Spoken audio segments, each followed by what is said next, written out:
Hi, I'm Brad Allen. I'm a professional musician who has also spent over 10 years teaching private guitar lessons, and now I'm passing along all that knowledge to you. Well, today I'm going to show you some specific ways I use my looping pedal. Also, watch the end of this video. I've got some important tips on using a looper pedal I'd like to share with you. And by the way, if you're enjoying these videos, please subscribe to the channel. I'm putting up new videos every week, and I don't want you to miss any of them. I use my pedal for three purposes. First of all, I sometimes use it to create a bass line to play over, and I actually used to bring an electric bass to my gigs, but nowadays I just play the bass line on the guitar. Here's a great example, The Joker by Steve Miller.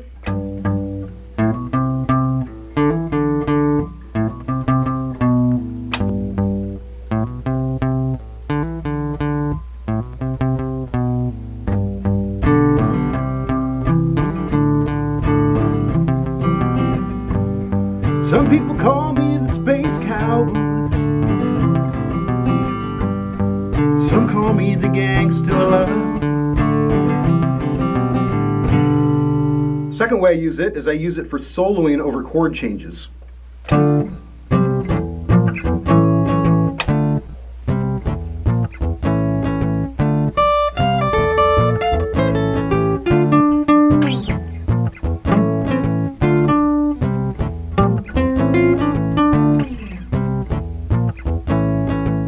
Alright, and the third way I use it is for building arrangements or layering parts. Sometimes I use it for all three things at once. Here's Chameleon by Herbie Hancock.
So now I'd like to give you some important looping tips.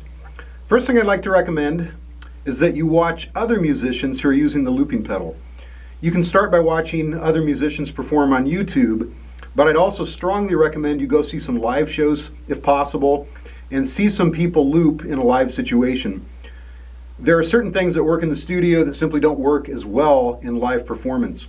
The first live looping tip that I'd like to suggest is don't pre-record or save your loops. To me, the interesting thing about using a looping pedal is that it can be done live. The audience gets to watch you create the entire song right in front of them. And using recorded loops is basically like using backing tracks. I have nothing against backing tracks, by the way, but using the looper pedal in this manner kind of defeats the whole purpose, in my opinion. Second, as a solo performer, I don't use it on every song. It can be boring for the audience to watch. You know, when you use it on every song, it becomes very predictable. And if you use it occasionally, it'll surprise your audience, which is exactly what you want. The third thing is I haven't found it effective in a band, personally. Maybe in a duo. The bigger the group, though, the harder it is to keep in time.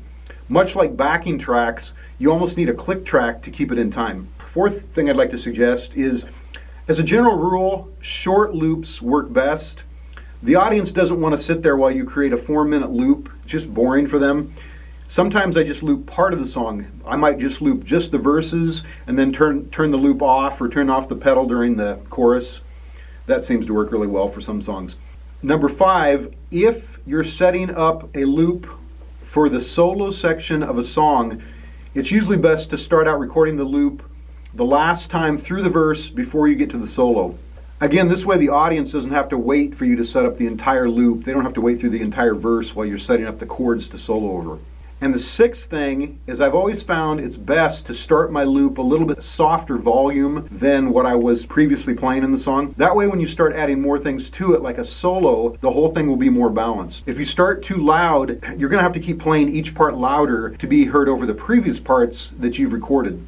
Sometimes this works well to build excitement, if you're adding all these parts up and it gets gradually louder, but you still have to start at a lower volume so you have somewhere to build to. We'll see you next time.